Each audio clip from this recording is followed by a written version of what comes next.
할렐루야. 거룩한 부활의 아침, 주님께 기쁨과 감사함으로 나아가시는 예림의 가족들 되시기를 축복합니다.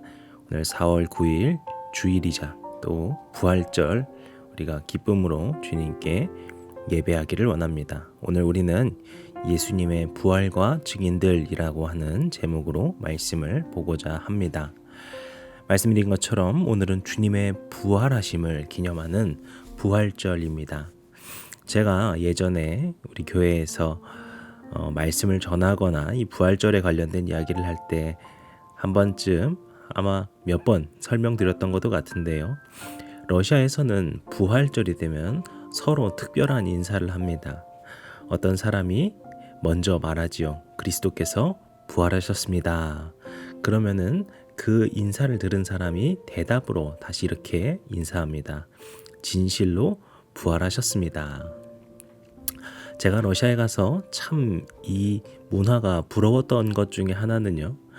이 부활절이 되면은요. 이것이 성도들 혹은 교회 다니는 누군가에게만 하는 것이 아니라 교회에서만 이런 인사를 하는 것이 아니라 정말 어딜 가든 정말 모든 곳에서 이렇게 주님의 부활을 기뻐하는 모습을 볼 수 있습니다. 예를 들어서 쇼핑을 하러 가서 마트에 가서 그 물건을 산 다음에 나올 때 그 캐셔가 인사하는 겁니다. 그리스도께서 부활하셨습니다. 그러면은 저도 진실로 부활하셨습니다. 대답하는 것이죠. 택시를 타고 내릴 때 제가 인사를 할 수도 있겠습니다. 그리스도께서 부활하셨습니다. 그러면 그 기사가 또 대답을 하는 것이죠. 진실로 부활하셨습니다. 이렇게 그들의 문화 가운데에서 부활하신 주님을 예배하고 찬양하는 것이 참 부럽다라는 생각이 들었던 것 같습니다. 오늘 우리가 이 부활절을 맞으면서 이렇게 주님의 부활을 기뻐하고 기념하는 그 문화를 그 가정 가운데 세우실 수 있는 그런 기쁨이 있으셨으면 좋겠습니다. 오늘 우리가 이 시간에 부활의 사건, 이 마태복음 28장의 말씀을 나누고자 하는데요. 마태복음에서는 부활에 관련된 몇 가지 사건을 우리에게 보여주고 있습니다. 먼저 보시게 되면은요, 안식 후 첫날이라고 1절에 보면 나오죠. 안식일은 어제였습니다. 그러니까 성토요일이었죠. 그리고 그 다음 날 안식 후 첫날이 되는 예수님께서 부활하시는 장사한 지 사흘째 되신 그날에 누가 나타납니까? 막달라 마리아와 다른 마리아가 무덤에 왔다 이야기를 합니다. 어제 말씀에서도 봤지만 이 두 여인은 무덤을 그 전에도 지키고 있었습니다.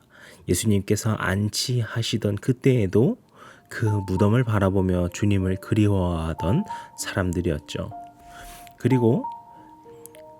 그래서 그날도 주님을 보러 또 주님의 그 무덤에 찾아가서 이제 확인하러 가고 있었는데 그때 천사가 나타나는 것이죠. 그리고 그 무덤에 있었던 그 돌을 굴려서 열어버리죠. 그리고 거기에 있다가 두 여인들에게 말을 건넵니다. 6절에 보시면 말하죠. 그가 여기 계시지 않고 말씀하신 대로 살아나셨느니라. 무슨 말입니까? 십자가에 달리셨던, 그렇게 돌아가셨던 주님께서 부활하셨다라는 것을 선포한 것입니다. 지금 이 두 여인은요, 예수님의 시신이 무덤에 안치되는 순간을 목격했던 사람들이에요. 때문에 이들은 예수님의 죽음을 어떤 상상 속에서 죽은 것이 아니라 그랬다더라라고 하는 들은 이야기로 경험한 것이 아니라 있는 그대로 그 죽음을 목격한 사람들이고 경험한 사람들이었습니다. 예수님의 죽음을 있는 그대로 그 사실로서 받아들일 수밖에 없는 사람들이었습니다. 그런데 그러셨던 주님께서 부활하셨다라는 그 놀라운 소식을 듣게 되었다라는 겁니다. 그리고서 천사는요, 이 사실을 제자들에게 알리라고 여인들에게 말을 하고, 그래서 이 두 여인이 곧바로 제자들에게 찾아가게 되는데요. 그 찾아가는 길 가운데에서 예수님께서 직접 이 여인들에게 나타나시는 것까지 우리가 보게 되죠. 그렇게 주님께서 부활하셨다는 것이 진정한 사실로서 드러나게 된 것입니다. 그런데 이 사건이 일어나고 나자 11절부터 15절에 보게 되면은 또 어떤 일이 생깁니까? 예수님께서 시신이 없어졌고 그렇게 경비병들을 통하여서 그때 정말 초자연적인 일이 일어났다라는 그 상황에 대해서 듣자마자 바리새인 대제사장들이 이제 어떤 거짓 소문을 흘리라고 말을 하죠. 제자 중 누군가가 시신을 훔쳐간 것으로 소문을 내라, 이렇게 이야기를 합니다. 그런데 사실 생각해 보면요, 이들의 이런 대응은 오히려 주님께서 진실로 부활하셨음을 우리에게 알게 합니다.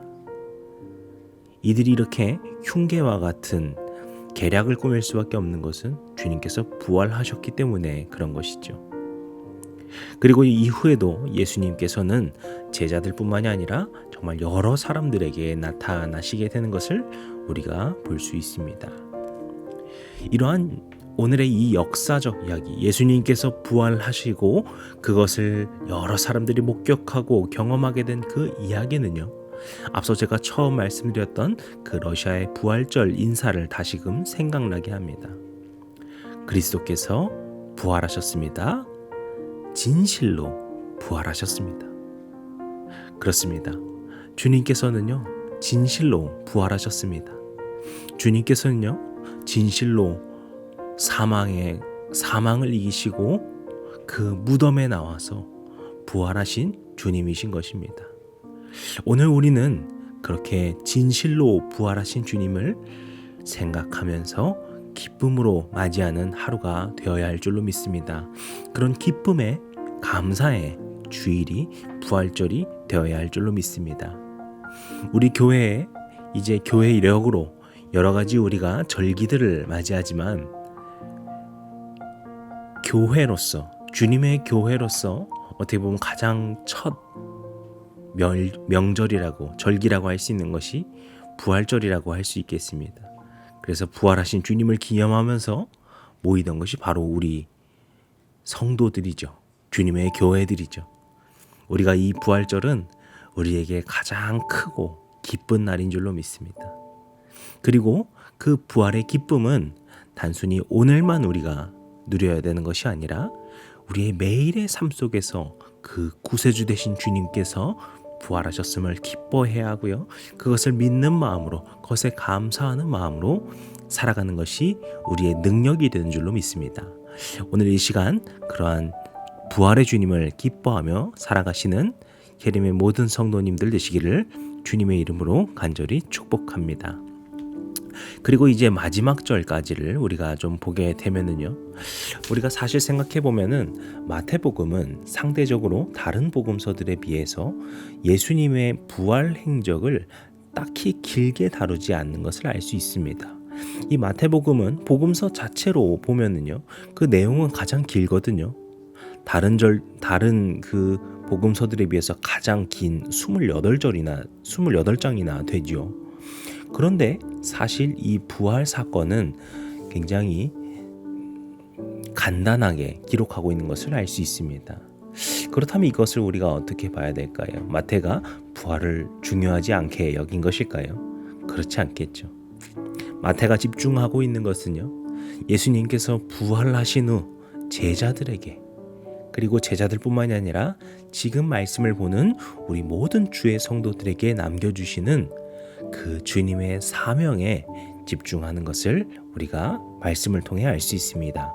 18절부터 20절까지의 말씀, 오늘 본문 말씀에 나오는 그 구절을요, 참 익숙한 구절이기도 한데 함께 읽어보면 좋겠습니다. 예수께서 나와 말씀하여 이르시되 하늘과 땅의 모든 권세를 내게 주셨으니 그러므로 너희는 가서 모든 민족을 제자로 삼아 아버지와 아들과 성령의 이름으로 세례를 베풀고 내가 너희에게 분부한 모든 것을 가르쳐 지키게 하라. 볼지어다 내가 세상 끝날까지 너희와 항상 함께 있으리라 하시니라. 아멘. 앞서 말씀드린 것처럼 이것은요, 우리 모든 그리스도인들에게 주신 사명입니다. 이 사명은요, 이때 함께 하던, 그렇게 주님의 말씀을 들었던 그 제자들에게만 주신 사명이 아니고요. 지금 이 시대의 목회자들, 저를 비롯한 목회자들이나 선교사들에게 주신 사명이 아니고요. 주를 믿는 우리 모든 주의 성도들에게 주신 사명임을 우리가 기억해야 합니다. 사실 우리가 이 땅에 살아가는 그 삶은 영원한 하늘나라에 비하면 참으로 짧은 순간입니다. 그런데 이 순간의 삶 속에서 우리가 해야 할 일이 있다면, 물론 이 땅에서 주님께서 주신 행복과 기쁨을 누리며 살아가는 것도 중요하겠지만, 오늘 말씀처럼 주님께서 우리에게 주신 소명을 기억하고 그것을 분명히 마음에 새기며 살아가야 할 줄로 믿습니다. 가서 모든 민족을 제자로 삼으라. 그렇게 내가 너희에게 분부한 모든 것을 그들에게 가르쳐 지키게 하라. 이것이 이 땅에서 우리가 해야 할 소명입니다. 마태가 집중하고 있는 것은 바로 그 부활의 주님께서 주신 소명에 집중하고 있는 것이죠. 그런데 그렇다면은 주님께서는 우리에게 그런 엄청난 일만 주시고 이거 해라 이렇게 시키신 것일까요? 그렇지 않겠죠. 주님께서는 그것을 명령하시거나 그것을 우리에게 하달하는 것에 그치지 않으십니다. 마지막에 어떻게 말씀하십니까? 볼지어다 내가 세상 끝날까지 너희와 항상 함께 있으리라. 주님께서는 언제까지 우리와 함께 하겠다고 말씀하셨습니까? 세상 끝날까지 함께 있겠다고 약속하셨습니다. 그리고 얼마나 함께 하겠다고 하셨습니까? 가끔 가다가 아니죠. 때때로가 아니죠. 우리와 항상 함께 있겠다고 말씀하십니다.